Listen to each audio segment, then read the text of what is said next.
Shout out mga kalabyo. Ako yung babagong dating din sa amin. Tumawag si Mrs. May ipinalabas daw siyang ulam. Ang aming yung ulam ngayon ay paa ng manok.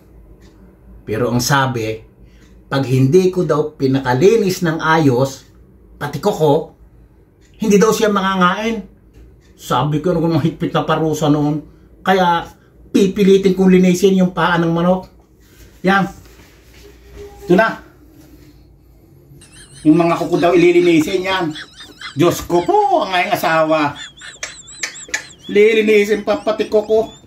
Oh Dios. Mama mia. Ay, lilinisin daw ng ayos eh. Go. Hintay ka naman. Tek na yan. Oh my God. Umiinggrim pa yata. Yan. Ay, so siguro isang are. Mama mia. Ko? Ang cutter ko. Oh my God.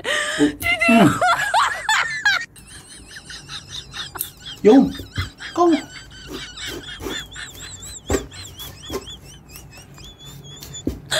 Mama mia. Parusa ni Mrs. Oh my God.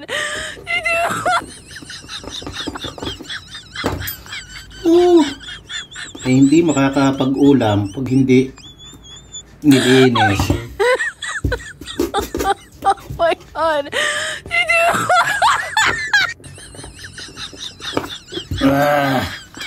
Amore, huwag ka na uling bibili nitong ganito. Nako. Eh, nililinisin daw ng husay eh. God.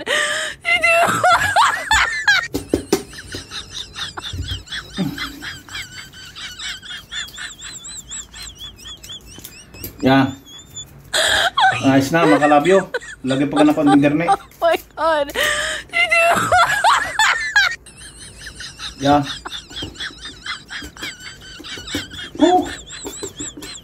Ayos. Oh my God.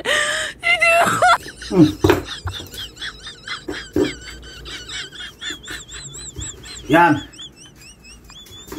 Nakaisa na, makalabyo. Tama na rin, ay pa. Oh my God. Abutin ako din ng 2 oras bago makakain ko. Ilang muna makalabyo. Huwag na kayo bibilang paa, pero ito daw paa, masustansya. Kaya, ako. Mahirap ang gagawin din eh. Oh my God. Yung luto na mga kalabyo, sobrang lambot, sobrang sarap. Adobong paiga, paa ng manok, may sarap naman.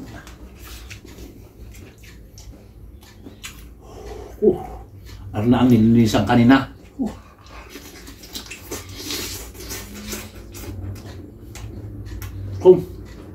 Sarap, lambot.